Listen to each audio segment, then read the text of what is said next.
How does a creator with billions of views, a message of unity, and the world at his fingertips lose it all? How did the man who told everyone to be positive become one of the most hated figures on the internet? This is the story of Nas Daily. My name is Nas from Nas Daily, and I make videos, and today I am coming back to talk about one thing.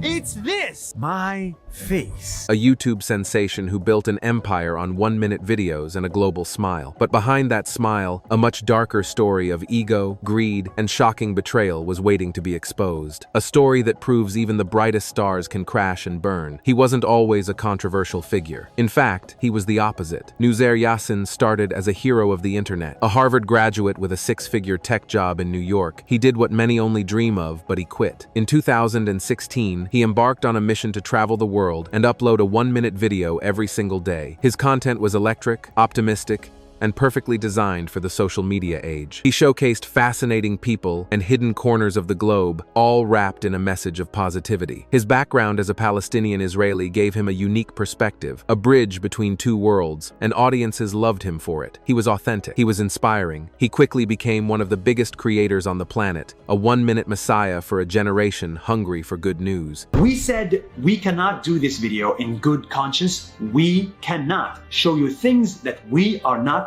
confident of. He was on top of the world, but the higher you climb, the harder you fall. The first domino to fall landed far from his global headquarters, in a small mountain village in the Philippines. This is where he met Wang Od, a legendary 104-year-old tattoo artist preserving an ancient tradition. Nas featured her in a video, celebrating her culture and bringing her story to millions. On the surface, it was another heartwarming tale, but then the truth came out. Nas launched the Wang Od Academy, an online course supposedly teaching the art of traditional tattooing. The problem? Wang Od's own family claimed it was a scam. Her grandniece exposed the project on social media, stating that Wang Od never signed any contract and that her culture was being exploited for profit. The backlash was immediate and brutal. Accusations exploded online that Nas Daily was a fraud, a man who saw indigenous culture not as something to be respected, but as a product to be sold. But this wasn't an isolated incident. It was the beginning of a disturbing pattern. Once people started looking closer, they saw it everywhere. Critics began labeling him a culture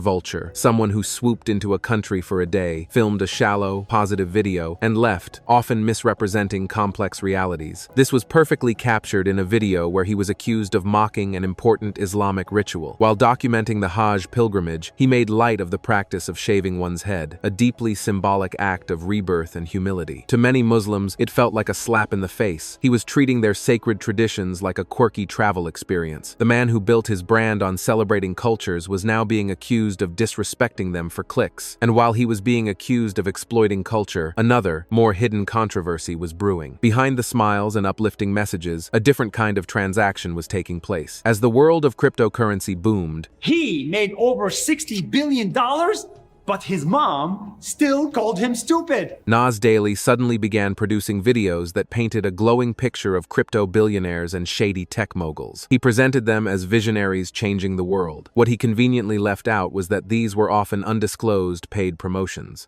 Sometimes we get a brand deal in which I have to go on the spot for one full day and make a video. So Oh, wow. those take full days. Interesting. So sometimes the characters that are in your video are actually paid sponsorships. Do you say that in the video? We do not say that. He wasn't just sharing inspiring stories anymore. He was selling his audience's trust to the highest bidder. His followers, who believed in his authentic message, were unknowingly being fed sophisticated advertisements disguised as feel-good content. The man of the people was now shilling for the 1%. It was a devastating blow to his credibility. But selling out for crypto cash would seem minor compared to the firestorm that was about to erupt over the one topic he could never escape. For a Palestinian Israeli, the conflict wasn't just politics, it was personal. It was the foundation of his unique identity. But when tensions flared, he released a video preaching a message of, "Let's all just get along," attempting to both sides, a deeply asymmetrical conflict. To many, this felt like a cowardly act of self-preservation. But the hypocrisy went deeper than just a poorly received video. It entered the realm of outright deception. In what seemed like a heroic gesture, Nas publicly announced on Facebook that he had raised over $50,000 for 2 hospitals in Jerusalem, Al-Maqasid and St. Joseph Hospital. It was a perfect PR move, painting him as a humanitarian rising above the conflict, a generous figure helping those in need. But then, the unthinkable happened. The hospitals themselves responded. In shocking public posts that quickly went viral, both Al-Maqasid and St. Joseph Hospital issued statements directly refuting his claims. They publicly denied ever associating with Nas Daily or his fundraiser. They stated clearly and unequivocally that they had never received a single dollar from him. The internet exploded. This wasn't just a bad take anymore. This was a potential scam, exposed for the world to see. The man who built his brand on trust was now being accused of faking a charity drive in the middle of a humanitarian crisis. The hero claiming to help the victims was now being exposed as a potential fraud, seemingly using their suffering for his own clout. For thousands of his followers, this was the final, unforgivable betrayal. Faced with a tidal wave of backlash from all his previous scandals, the world watched to see how the master of positivity would respond. What they got was a masterclass in what not to do. Instead of humility, he chose hubris. Instead of apologies, he made excuses. Leaked screenshots showed him in private groups blaming his critics, calling them hateful, and refusing to take any responsibility. He would delete thousands of negative comments, trying to sanitize his public image while privately fuming. His ego, which had fueled his rise, was now engineering his downfall. He wasn't just a creator who made mistakes. He was a narcissist who couldn't admit he was wrong. The mask had completely slipped. His reputation was in tatters, his long-form views were tanking, and his most loyal fans felt betrayed. For any other creator, this would be the end. But Nas had one more trick up his sleeve. As his empire crumbled, a new digital gold rush began: YouTube Shorts. The algorithm favored short, snappy content, and Nas was a master of the format. He pivoted hard, churning out dozens of short videos, recycling old content, and targeting a brand new audience that had no idea about his controversial past. And it worked. The views skyrocketed into the billions. His subscriber count soared. On paper, it looked like the greatest comeback in YouTube history. But was it real? The views were back, but the respect wasn't. The numbers were bigger, but the trust was gone. He had found a new audience, but he had lost his soul. So what is the legacy of Nas Daily? Is he the inspirational storyteller who got corrupted by fame and fortune? Or was the greedy, ego-driven persona there all along, hiding behind a one-minute smile? His journey is a cautionary tale about the dark side of online fame. It shows how easy it is to build a brand on empty positivity, and how quickly it can all come crashing down when the truth is exposed. In the end, the story of Nas Daily isn't just about one creator's fall from grace. It's a stark reminder that in the world of online content, the most valuable currency isn't views or likes, it's trust. And once it's broken, it may be gone forever. I'll be honest, when I first got to Davos, he confused me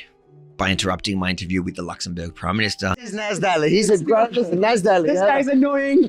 Be careful of this guy. He's annoying. And then running away. Nas, come here. 2 questions. I'm good. All of these controversies and weird behavior have caused the 99% of his audience to abandon him completely.